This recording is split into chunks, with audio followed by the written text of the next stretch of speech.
Alright, so we're going to go through this Eskimo Outbreak 450i ice fishing shelter. I'll go through the specs, some of the features, how to set it up, how to take it down, what we paid for it, and what I think of it so far. Okay, so this ice fishing shelter is designed for 4 to 5 people. It has 75 square feet of usable fishing area. We paid $580 for it. Amazon has a buy option of $750. The lowest price I saw was $369, but that was out of stock. And the only place that seems to have it is Amazon right now. Everyone is out of stock, and that includes Eskimo, their website as well. So when this is all boxed up in its duffel bag, there's a duffel bag that you put this whole unit in once it's collapsed. It weighs 48 pounds. There are 2 doors, 2 ventilations, and then there are 7 windows, which can all be blacked out. And I'll show you that once we get on the inside here. This is the front door, I guess is what I would call it, and then there's also a door on the opposite corner. Alright, so here is the other door. This door's got a different design to it. It is a step over design, so it doesn't open all the way at the bottom. You have to step over the bottom of the shack here. So this door we really don't use. We use the other door. It's just easier to get in. There's no chance of tripping. Alright, so there's just a couple more things on the outside here to mention. So there are these little pockets here. And we'll talk about this later, but there's some little pockets in here. There's a skirting on the bottom that should be out when you set it up. There's also some reflective material on each of the corners here, which doesn't look like much. We had it set up on the lake last weekend, and when your headlamp hits this, it lights the whole thing up. It's like the whole lake is dark, and then you just see this thing shining wherever this kind of gray, silver reflective material is. So that's good if you're on a lake where there could be snowmobilers, that type of thing. It makes it a little bit more visible, which is nice. And then also anything that's got zippers on it, so the doors, that's going to be YKK zippers, so that's a nice high quality zipper as well. Okay, now this is the last thing on the outside. I keep forgetting stuff here. So at the very bottom where that skirt is, that's an eyelet there. So there are 6 anchors that are included, ice anchors. So if it's windy, you're supposed to anchor it down before you set it up, so you don't have any issues with it blowing away. So it's well thought out, it's well designed for the ice fishermen. So like I was saying, all the zippers on the doors are YKK zippers, so it makes it nice, and it's a nice big zipper. And this door, like I was saying, there's no step over, so you just can walk in. The door on the opposite corner here, you'll see that has a step over when it's open. So you got the zippered section that comes around here, and then that corner is where you have to step over. Alright, so like I mentioned, this has 2, if you want to call them, ventilation ports. So if you're running your LP heater in here, you can vent it out. Those work well. Like I said, it also has 7 windows. I'll kind of show you those in a second. So back on the other side, we got another port here for ventilation. On both the port sides, there's going to be this mesh pocket here, which is decent size. Kind of smaller stuff, maybe gloves, that type of thing. And then on these adjacent corners here, you have these larger mesh pockets, maybe for gloves, jacket, something bigger. We stuck our LED lights in there to light it up. That was nice. And everything on the inside here is going to have Velcro. So the windows, the ports, all of that are going to be on Velcro. So you can see on this side too, we got another one of these nice large mesh compartment areas. So if we come over, I got these windows up here. So it just uses some Velcro to hold the insulating panels up, and then they kind of just hang down. And if for some reason you need to, you can actually remove the windows. That's just Velcro all the way around. Maybe if you lost one or if one got damaged, you can just order a new window and it just Velcros back on, which is nice. The material on the inside here is, like I said, it's considered insulated. According to Eskimo, it's 35% warmer than the competitor. I'm not sure who the competitor is, but that's what their claim is. It also says that this is, I believe, a 600 is a denier material, and it's supposed to be both good for day and night fishing. The gray reflects a little bit more light, I guess, during the night, but it also blocks any sunlight. So if you want to close up all the windows, you can black this thing out during the day, so you can see right down the hole from the sunlight. And this is what we used over the weekend. It's just a Big Buddy heater. We were running it on high, which was more than enough heat. Obviously we were dressed for the weather because it was a long cold walk out to the spot, but we shoveled out an area, fired up the heater, and it wasn't long. It was very toasty in here. So we did get a little frost on the windows, and you get some frost around the ports just because that LP puts out a lot of moisture, but it definitely warms everything up, and very comfortable even with the brisk wind. Alright, so this is what it looks like with the door closed. I should note there are two fiberglass rods that are supposed to go in here to kind of support and keep the door kind of taut. So right where these orange pulls are, up back in here behind the orange is where you stick the rod on the top and then also on the bottom. I find we really don't need them. It just seems like extra pieces you'd lose, and just extra stuff you gotta mess around with. Maybe if you were set up a little bit more permanent, but honestly, once we get set up, we're in there. We fished for 3 hours and then kind of decided that was it because we weren't getting anything.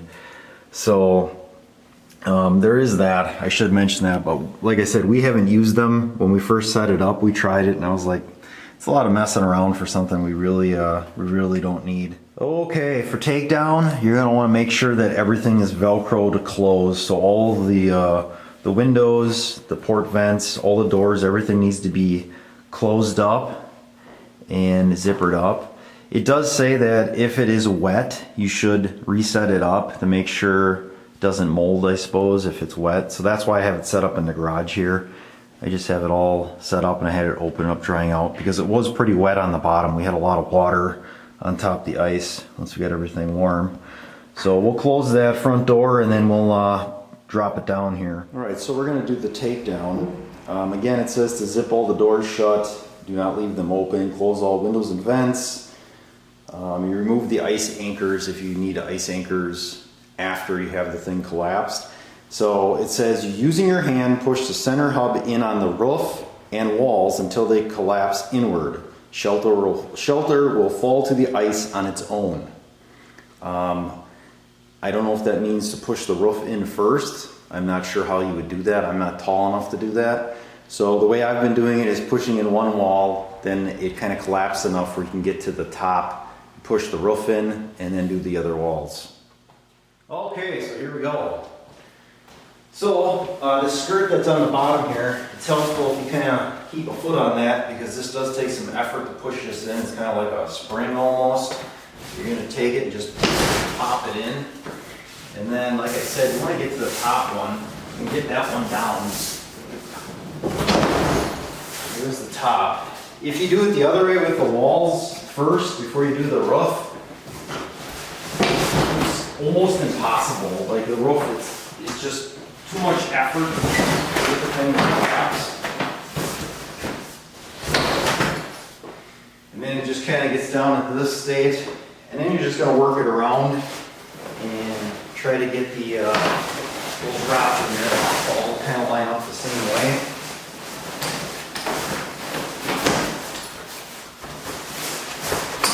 So you kind of see, once I got it the way it's supposed to be, what you're looking for, and you'll understand it more once you see it all kind of collapsed in. It makes more sense. Okay, so once you got it to this point, you're kind of just going to take the material here, just kind of compress it down, and then they give you this Velcro strap. And all you're going to do is run that underneath and just kind of cinch everything up like this, just so that it's kind of compressed. And then this here is going to be the duffel bag. So it actually has a pretty nice handle. You can actually wear this as like a backpack or over your shoulder if you want. You don't have a sled. And the way I put it in, it works really well if you have two people, but I call these kind of the feet, even though they're not. You put those into the bag first, and if you're doing it by yourself, you kind of just grab the whole unit, get it started in the bag, and then just grab the bag and kind of pull it up until these, like I call these feet, bottom out in the bottom. And then there are also some Velcro straps to kind of cinch this duffel bag up as well. There's 3 of those on there. So it works out pretty well. Like I said, it works just a little bit nicer if you have 2 people. The setup can be done with 1 person pretty easily. There's not much to that. Okay, so for setup, like I said, I kind of call these the feet here, but these are like those little aluminum supports with the rods. You're going to want to kind of flatten it out and get it so it's the right side. So this gray is the inside, so you're just going to kind of work on carefully opening these up here.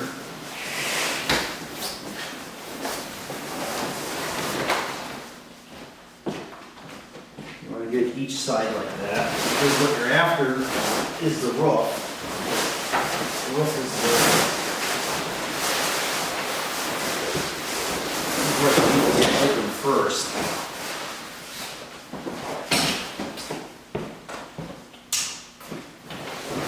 And if it is your first time putting it together, I would suggest doing it at home, not on the ice. So you can kind of see how I got the 4 points here. And what you want to start with is the roof. And what you need to do is pull it up and get it popped into place. So that's popped. You can tell I have a piece of paracord here because the lanyard that they had sewn on ripped off in my hand the first time trying to open it, because it does require some effort. So it might be a good idea to pack some paracord or some heavier cordage. Each one of the walls and the roof has that metal eyelet. So if you do pull one off, you can tie one on, because it's almost impossible to get enough effort just on that with your hand. Okay, so then at this point, we're just going to go around and open up the walls. Once you get the first wall open, it goes a little bit easier. So let's start with this one here.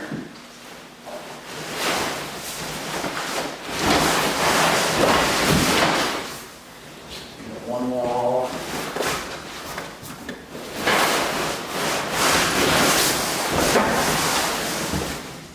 Like I said, stepping on that skirt helps, because it likes to walk around, because it does require some effort. You got the third one and the final one here. And once you got it all set up, I like to go through the inside just to make sure everything is where it should be. Okay, so we just got it set up here. I'll open up a couple windows so we can kind of see a little better. So it's kind of not quite where it needs to be, but what I look at is if these supports are where they're supposed to be, kind of just check those all the way around. You got the ones up on the roof, and then where they come down and then they meet each wall. Usually it just takes a little bit of, see, I just lifted that corner, it was just a little cockeyed. And then this skirting here should be to the outside, so that's on in. You want that on the outside. And that's basically it for setup. There's not much to it. Like I said, it can be a trick the first time you do it, so I would definitely try it a few times at home just to kind of get the subtle nuances of popping it out. All right, so we're gonna wrap this up. We're very novice when it comes to ice fishing. The kids enjoyed fishing over the summer, so we thought we'd give ice fishing a chance.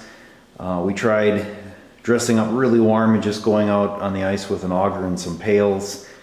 And that lasted about an hour, and then we were very cold. So that's why we looked into getting an ice shelter here. This way you can stay out there until the kids are just absolutely bored out of their minds. They're not going to be cold. And bring your snacks in your cooler. I mean, it's not bad. It's kind of a fun little activity the whole family can do. And for the 4 of us, there's plenty of room. and now we got a nice sled to pull everything on, so it'll be nice. So I recommend this unit. It's not cheap, but keeping yourself warm, it's really nice. So that's going to be your Eskimo Outbreak 450i.